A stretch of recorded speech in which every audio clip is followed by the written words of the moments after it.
Hi,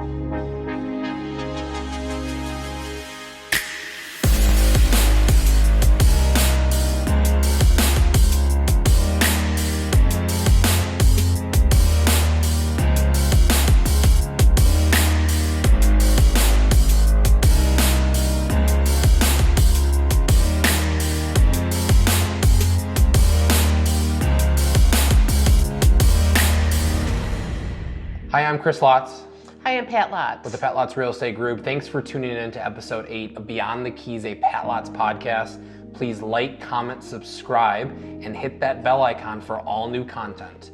We are doing a giveaway here in the month of May. We're giving away 2 Yay! iPads. Stay tuned for more details. We're going to have an exclusive video based on the giveaway, what you need to do to be able to win, participate, and win. But again, in the month of May, big giveaway, May 1st to the 31st, 2 iPads.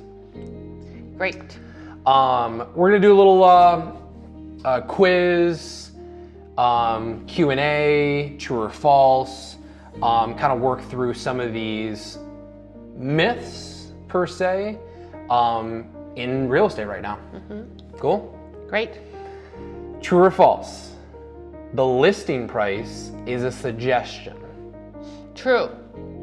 The listing price is based on comparable data that it is compiled and evaluated by, the agent and presented to the seller. And based on that, you come up with your price. Yeah. I've even heard a lot of people say recently that view list price as an auction minimum.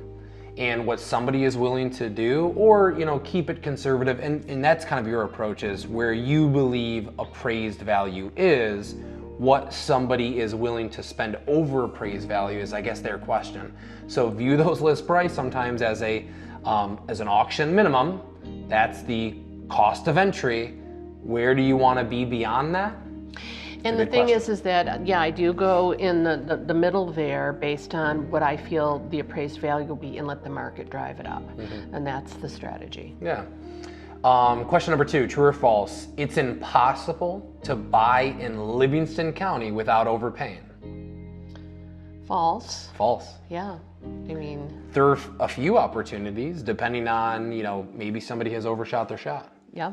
Yeah. That's a good opportunity to maybe capitalize something at list price or just under list price. Obviously, that's an overpriced product, but not everything is going crazy over. Crazy over. And again, unfortunately, it's what the market's going to bear. Yeah. And even too, overpaying is subjective. So, with the right team, with the right lender, with the right agent, are you getting a good opportunity at fair market value based on that relationship? There you go. Yeah. So, true or false 3, every home sale in the market ends up in a bidding war. Well, I would have to say that most of them do. I would call it bidding war, multiple offer situation that go into highest and best. So with that being said, yes. Yeah, and I haven't been doing this as long as you, and I don't really know what a bidding war looks like. Obviously, we can guess that, I'll do this, I'll do that. Highest and best is all of our highest situations. And best. That's foot really forward. what it's called, is highest and best bidding. Again, a bidding war. You only get really one opportunity to make that bid. Yeah. Have you ever seen in your career true bidding wars? No. We'll take $100,000. We'll take 105. No. No. So then, what's a bidding war? Is historically a bidding war a different name for a highest and best? Yeah. Okay. Yeah. Gotcha.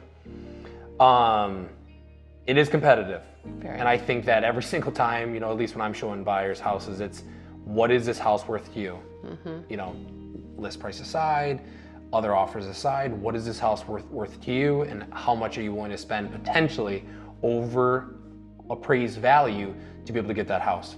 Mm-hmm. Mm-hmm. True or false 4, writing a letter to the seller can help you win a bid.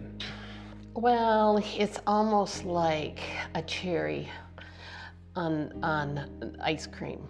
But I would have to say that a lot of agents are not presenting those with offers because it can be more of an emotional decision. So what they're doing is pulling those out and presenting the offers without the letters. Yeah, and I think it's case-by-case basis. Not every single opportunity needs a letter. Not every single opportunity is going to acknowledge a letter. Right.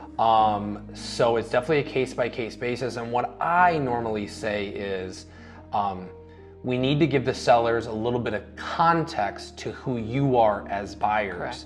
We are, Bob and Stacy. We are looking to set roots in this community. We grew up here. Context. Nothing outside of that to make it questionable of what you're trying to portray. Again, it's context to who you are as people and why you want to buy this house. Yep.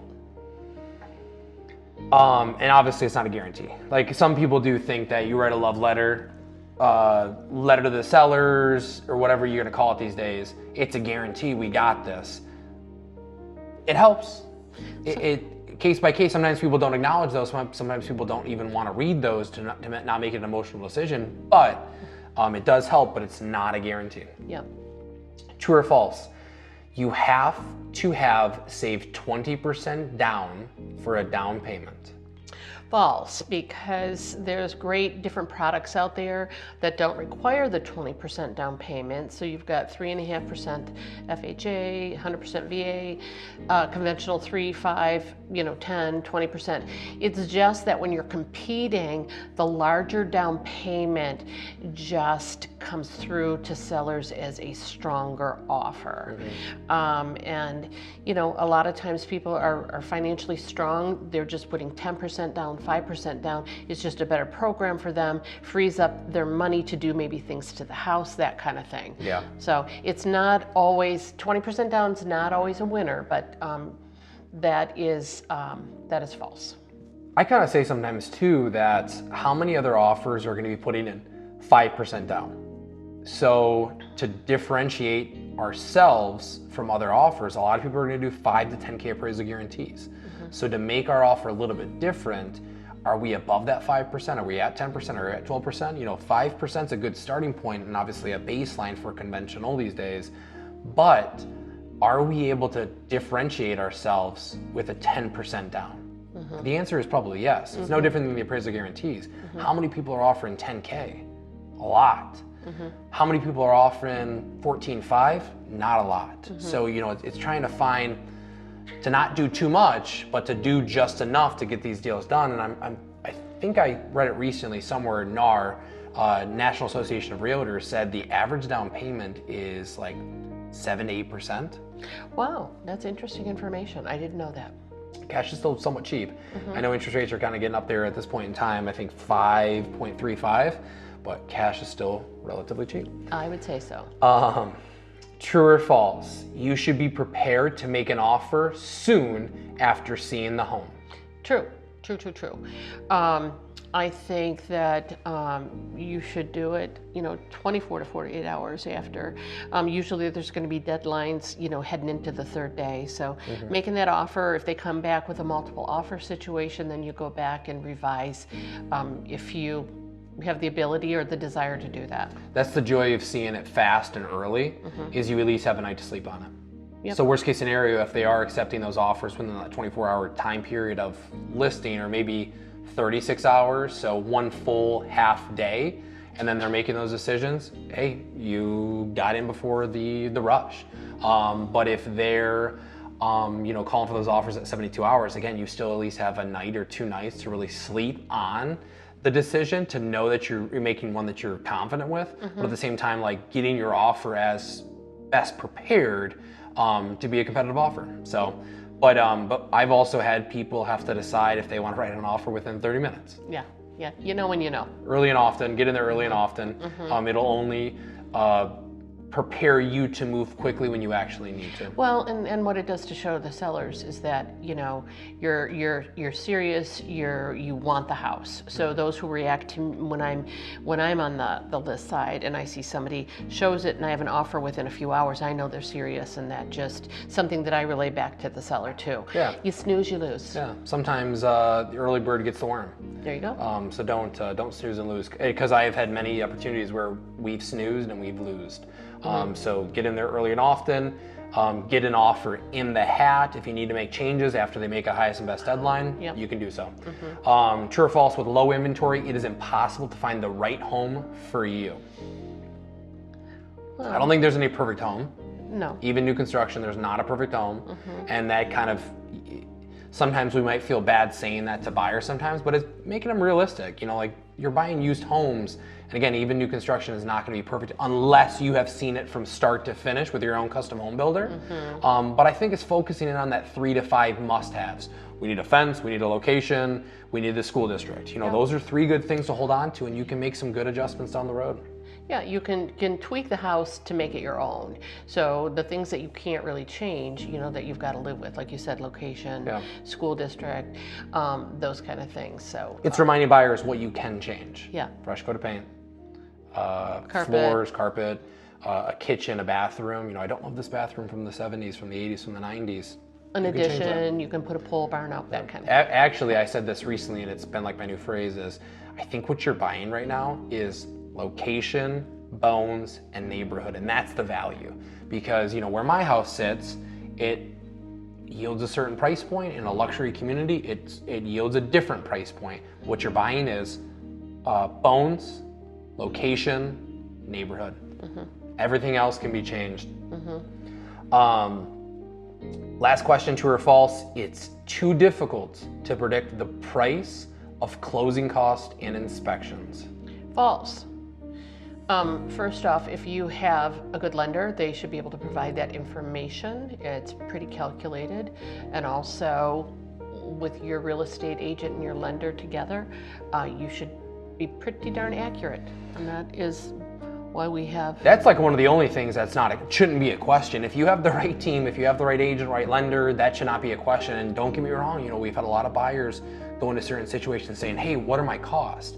And that's why we rely on, you know, our preferred lenders to say they need these questions answered, you know, and that's an expectation for that we have on a lender to provide those things, so you understand that even before we get this under contract, 30, 35 days from now, you know what you're bringing to closing, you know what your costs are, and you know where your money's going to. No surprises. No surprises. I don't like surprises. So, a little bit of true and false, myths, questions from buyers. Comment below any other questions or comments that you might have, myths, and maybe we'll attack them in another kind of like podcast Q&A forum. So yeah, comment below any myths that you might have, any questions that you might have. We're here for you. Yep, call us direct too. I'm Chris Lotz. I'm Pat Lotz. With Pat Lotz Real Estate Group. Thanks again for tuning in to episode 8 of Beyond the Keys, a Pat Lotz podcast. As always, live local, buy local, use local, and there's always lots to love in Livingston County. Thanks for watching. Make sure to use those like, comment, and share buttons below. And don't forget to follow us on Facebook and Instagram, and subscribe to our YouTube channel at Pat Lotz Real Estate for more helpful home buying and selling tips. Want a free comparable market analysis? Scan that QR code on your screen or visit our website at www.patlotz.com and fill out the request form. There's lots to love in Livingston County.